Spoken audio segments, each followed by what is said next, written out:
दोस्तों, क्या आप चाहते हैं कि बिना सर्जरी की आपके थायराइड गांठ की या थायराइड नोडूल का इलाज हो? तो ये वीडियो आपके लिए है।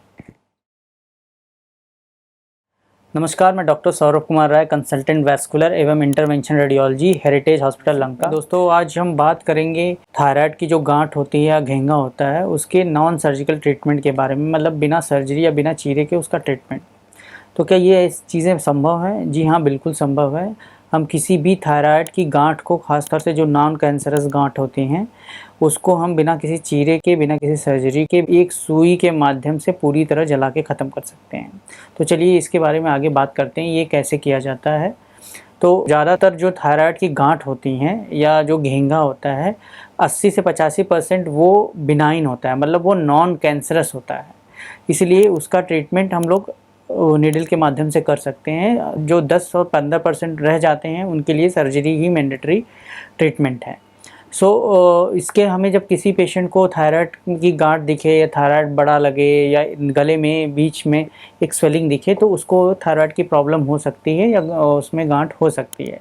तो इसको पता कैसे चले? तो वो अपने किसी भी फिजिशियन से मिलकर एक अल्ट्रासाउंड या सोनोलॉजी करा सकता है अल्ट्रा थायराइड ग्लैंड की, जिसमें उसको पता चलता है कि उसको थायराइड में एक गांठ है जिसको मेडिकल भाषा में थायराइड नोड्यूल बोलते हैं, और ज़्यादातर केसेस में ये कोलॉइड गॉइटर आता है। ठीक है, तो हमें पता कैसे चले कि ये कैंसरस है, नॉन कैंसरस है? तो जब ये स्कैनिंग होती है तो उसमें एक थायराइड स्कोरिंग दी जाती है। तो थायराइड स्कोरिंग में लगभग 1 और 2 स्कोर जो होते हैं वो बिनाइन के लिए होते हैं। जो 3 होता है वो बॉर्डर लाइन होता है, वो मतलब उसमें मैलिग्नेंसी या कैंसर के चांसेस हो सकते हैं, और 4 और 5 में मतलब कैंसरस की तरफ ज़्यादा होता है। तो ऐसे में हम ज़्यादा 1 और 2 थायराइड 1 और थायराइड 2 लीजन को हम लोग टारगेट करते हैं, जो कि 80 से 85% में वही होता है, या कोलॉइड गॉइटर जो होता है उसको हम करते हैं। या कभी कभी आपने सुना होगा मल्टीनोडुलर गॉइटर है, कि बहुत सारी छोटी छोटी गांठें हैं, उसका भी ट्रीटमेंट बिना सर्जरी के संभव है। तो दोस्तों, हम समझेंगे कि नॉन सर्जिकल ऑप्शन क्यों चूज़ करें। पहला, यदि कोई पेशेंट सर्जरी कराता है तो उसको गले में एक बड़ा सा चीरा लगता है, जो कि कॉस्मेटिकली अच्छा नहीं होता, दिखने में अच्छा नहीं होता।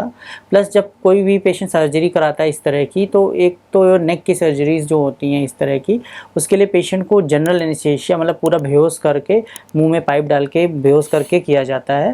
प्लस उसको लंबे समय तक हॉस्पिटल में रुकना पड़ता है और लंबा फॉलोअप भी होता है। चूँकि जब हम सर्जरी करते हैं तो ज़्यादातर अक्सर थायराइड की आधी ग्लैंड या आधी से ज़्यादा ग्लैंड निकाल दी जाती है, जिसको हम हेमीथायरॉइडेक्टमी कहते हैं। उसके बाद पेशेंट को हो सकता है कि थायराइड या कैल्शियम के सप्लीमेंट लेने पड़ें। बट हमारे अब्लेशन टेक्निक में हम क्या करते हैं, हम कोई भी चीरा नहीं लगाते हैं और कोई भी बेहोशी की दवा देने की ज़रूरत नहीं होती है। एक छोटा सा शून्य करने का इंजेक्शन गले में देते हैं, लोकल एनेस्थीसिया जिसको बोलते हैं।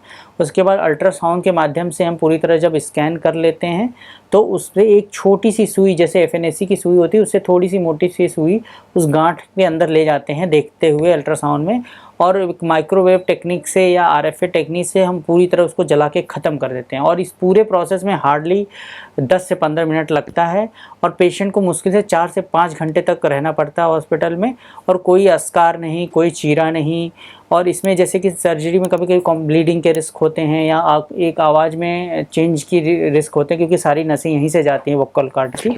इसमें इस तरह का कोई रिस्क नहीं होता। और सबसे अच्छी बात यह है कि पेशेंट सेम डे या अगले ही दिन वो अपना काम शुरू कर सकता है, अपना जो वर्क फ्लो है वो शुरू कर सकता है, जो कि सबसे बड़ा एडवांटेज है इसका। यदि आपको आपके जानने वाले में आपको थायराइड के नोडुल की प्रॉब्लम है, कोलॉइड गॉइटर की प्रॉब्लम है, या मल्टी नोडुलर गॉइटर, इस तरह की समस्याएं हैं, तो आप अपने नज़दीकी इंटरवेंशन रेडियोलॉजिस्ट से ज़रूर मिलें, ताकि उसका RFA या माइक्रोवेव अब्लेशन का ट्रीटमेंट हो सके। धन्यवाद।